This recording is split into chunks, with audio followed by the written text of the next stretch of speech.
వైసీపీకి count down. ప్రశాంతతకు నిలయమైన కోనసీమను హింసకు కేంద్రంగా మార్చారు. వచ్చే ఎన్నికల్లో టీడీపీ జనసేన ప్రభంజనం ఖాయం. దళితులపై నేరాలు ఘోరాలు చేసి అంబేద్కర్ విగ్రహం పెడితే ఆ పాపం పోతుందా? మండపేట రా కదలిరా సభలో టీడీపీ అధినేత నారా చంద్రబాబు నాయుడు ప్రశాంతతకు నిలయమైన కోనసీమను వైసీపీ నేతలు దాడులు, దౌర్జన్యాలు, అల్లర్లతో హింసకు కేంద్రంగా మార్చారు. వైసీపీ 5 ఏళ్ల పాలనలో మహిళలు, రైతులు, రైతు కూలీలు, యువత, విద్యార్థులు, ఉద్యోగులు ఎవరైనా ఆనందంగా ఉన్నారా? ఏ కులం, మతం, ప్రాంతం వారు ఆనందంగా లేరు. దీనికి కారణం వైసీపీ విధ్వంస పాలన. రా కదలిరా అనేది నా కోసం కాదు, దగాపడ్డ ఆంధ్రప్రదేశ్ కోసం. ఈ పాలనలో ఆక్వా రైతు కుదేలయ్యాడు, ధాన్యం రైతు దగాపడ్డాడు. కానీ గంజాయి పండించిన రైతులు ఎంతో బాగున్నారు. మండపేటలో సైతం గంజాయిని అమ్ముతున్నారు. గంజాయి బారిన పడి యువత నిర్వీర్యమైపోతుంది. సీఎం కనీసం ఒక్కరోజైనా గంజాయిపై సమీక్ష చేశారా? రాష్ట్రంలో రోజుకు 3 రైతులు ఆత్మహత్యలు చేసుకుంటున్నారు. ధాన్యం కొనేవారు లేరు. ఈ క్రాప్ అంటూ మోసం చేశారు. మండపేట సభలో టీడీపీ జాతీయ అధ్యక్షులు నారా చంద్రబాబు నాయుడు ధ్వజమెత్తారు.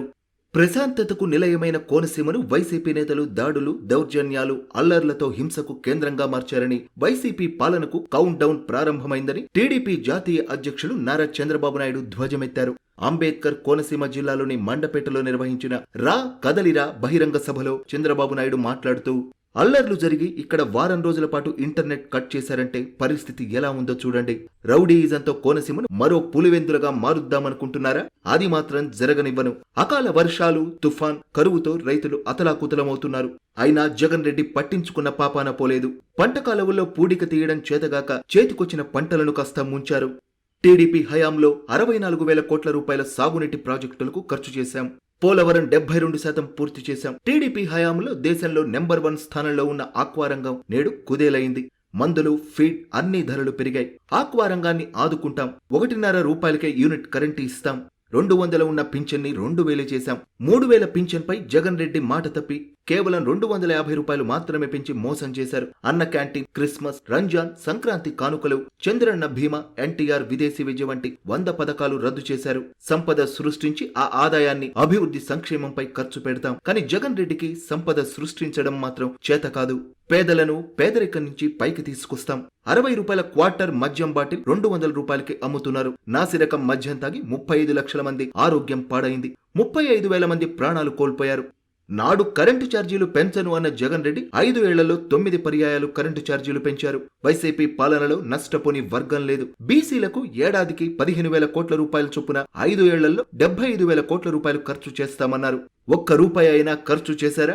బీసీలు ఎప్పుడూ టీడీపీ వెంటే ఉంటారు. బీసీల రుణం తీర్చుకుంటాం. బీసీలను ఆర్థికంగా, రాజకీయంగా, సామాజికంగా పైకి తీసుకొస్తాం. మత్స్యకారులకు సబ్సిడీ లేదు. బీసీలకు ఆదరణ పనిముట్లు రద్దు చేశారు. ఉచిత ఇసుకను రద్దు చేసి అక్రమ రవాణాతో 40,000 కోట్ల రూపాయలు దండుకున్నారు. నూతనంగా ఇసుక రవాణా ఛార్జీలు పెంచారు. ఈసీలు లేకుండా ఇసుక ఎలా తవ్వుతారు? 5 కోట్ల జనాభా కలిసి ఇసుక దొంగల సంగతి చూడాలి. 40 లక్షల మంది భవన నిర్మాణ కార్మికుల పొట్టగొట్టారు. వీరిలో బీసీలే ఎక్కువ. స్థానిక సంస్థల్లో బీసీలకు రిజర్వేషన్లు కోత కోసి పదవులను దూరం చేశారు. ఇక కాపు కార్పొరేషన్ కైతే 10,000 కోట్లు ఖర్చు చేస్తామన్నారు.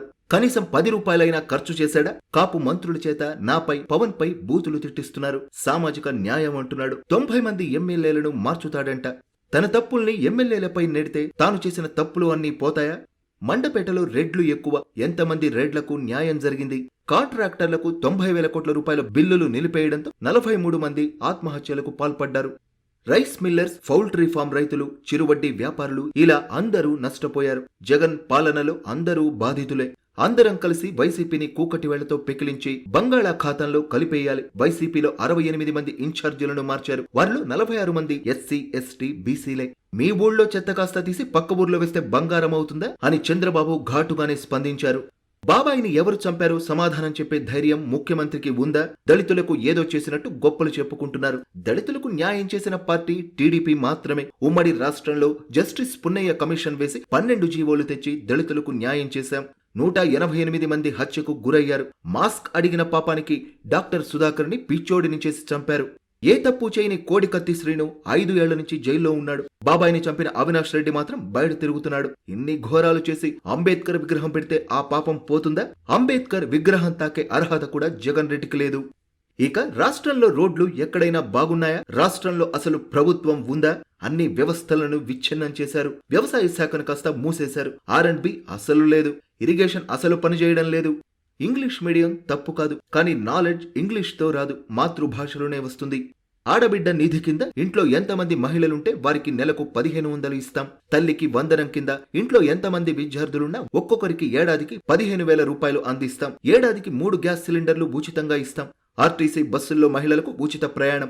యువగళ నిధి కింద నెలకు 3,000 రూపాయలు యువతకు నిరుద్యోగ భృతిగా ఇస్తాం. 5 ఏళ్లలో 20 లక్షల ఉద్యోగాలు కల్పిస్తాం. యువత సైకిల్ ఎక్కి టీడీపీ జనసేన జెండా పట్టి ప్రజలను చైతన్యం చేయాలి. అన్నదాత కింద రైతుకు ఏడాదికి 20,000 రూపాయలు ఇస్తాం. కుళాయిల ద్వారా ప్రతి ఇంటికి సురక్షిత నీరిస్తాం. పేదరికం లేని సమాజాన్ని చూడాలన్నది ఎన్టీఆర్ కల. అన్నదాత కింద రైతుకు ఏడాదికి 20,000 రూపాయలు ఇస్తాం. కుళాయిల ద్వారా ప్రతి ఇంటికి సురక్షిత నీరు అందిస్తాం.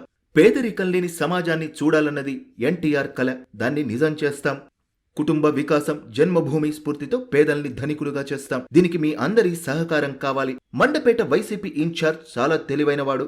ఆయారాం, గయారాంలను దూరంగా ఉంచుదాం. మండపేట వైసీపీ ఇన్ఛార్జ్ ఇసుకలో 500 కోట్లు కొట్టేశాడు. తాతపూడి ర్యాంపులో మండపేట మున్సిపాలిటీలో ఇళ్ల పట్టాల పేరుతో 20 లక్షల రూపాయలు కూడా విలువ చేయని భూముల్ని 50 లక్షల రూపాయలు కొట్టేశారు. రౌడీయిజం ప్రదర్శిస్తారు. ప్రశాంతతకు మారుపేరు మండపేట. వేగుళ్ల జోగేశ్వరరావుని మళ్లీ ఎమ్మెల్యేగా గెలిపించాలి. రామచంద్రాపురంలో చెల్లని కాసు చెల్లుబోయిన వేణు విజయసాయిరెడ్డి కాళ్ల మీద పడి బీసీల ఆత్మగౌరవం తాకట్టు పెట్టాడు. ముమ్మిడివరంలో పొన్నాడ సతీష్ 15 లక్షల రూపాయల విలువైన భూమి 30 లక్షల రూపాయలకు అమ్ముకున్నారు. లేఅవుట్ వేయాలంటే ఆయనకు కమిషన్లు ఇవ్వాలి. యానాం నుంచి అక్రమ మద్యం తెచ్చి అమ్ముతున్నారు. అమలాపురంలో పినిపే విస్తేరూప్ అవినీతికి అడ్డు అదుపు లేదు. రాజోలు ఎమ్మెల్యే జనసేన నుంచి గెలిచి వైసీపీలోకి వెళ్లారు. ఆయన పెళ్లి ఒకచోట, కాపురం మరో చోట. ముఖ్యమంత్రి పెద్ద తిమింగళం అయితే వీళ్లు చిన్న చిన్న తిమింగళాలు. మీ పిల్లల భవిష్యత్ బాగుండాలంటే సైకో పోవాలి. కేసులకు భయపడి ఊరుకుంటారా? ఎన్ని రోజులు భయపడతారు? పవన్ ని హైదరాబాద్ నుంచి రాష్ట్రానికి రానివ్వరా? వైసీపీలో బూతులు ఎక్కువ తిట్టిన వారికే ఎమ్మెల్యే, ఎంపీ సీట్లు అంట. ఇలా వైసీపీపై చంద్రబాబు తీవ్రంగా ధ్వజమెత్తారు. టీడీపీ అధికారంలోకి రాగానే టిట్కో ఇళ్లు పూర్తి చేస్తాం. ఇళ్ల నిర్మాణానికై పెండింగ్ లో ఉన్న బిల్లులు విడుదల చేస్తా. పెన్షన్లు నిలిపివేసిన వారికి ఎప్పటి నుంచి నిలిపేశారో అప్పటి నుంచి ఇచ్చే బాధ్యత నాది. ముమ్మడివరంలో గోదావరి నదిపై బ్రిడ్జి నిర్మాణం పూర్తి చేస్తా. వైసీపీ ఎమ్మెల్యే జగ్గిరెడ్డికి ప్రతి పనికి కప్పం కట్టాలంట. కానీ ఆయన్ని మాత్రం జగన్ మార్చలేదు. అనపర్తి ఎమ్మెల్యేను మార్చలేదు. హోల్సేల్ కరప్షన్ కి ద్వారంపూడిని మార్చలేదు. వైసీపీ ఎమ్మెల్యేల అవినీతిపై ఆధారాలు ఇస్తాం. కేసులు పెట్టే ధైర్యం ముఖ్యమంత్రికి ఉందా? జగన్ సహా వైసీపీ ఎమ్మెల్యేల అవినీతిపై ఛార్జ్ షీట్లు వేస్తాం. దళిత మంత్రుల్ని మార్చారు. ఎస్సీ, ఎస్టీ, బీసీలను నాయకులుగా ఎదగకుండా జగన్ రెడ్డి అడ్డుకుంటున్నారు. రాష్ట్రానికి స్వర్ణయుగం రావాలంటే ప్రజలంతా టీడీపీ జనసేనను గెలిపించాలి.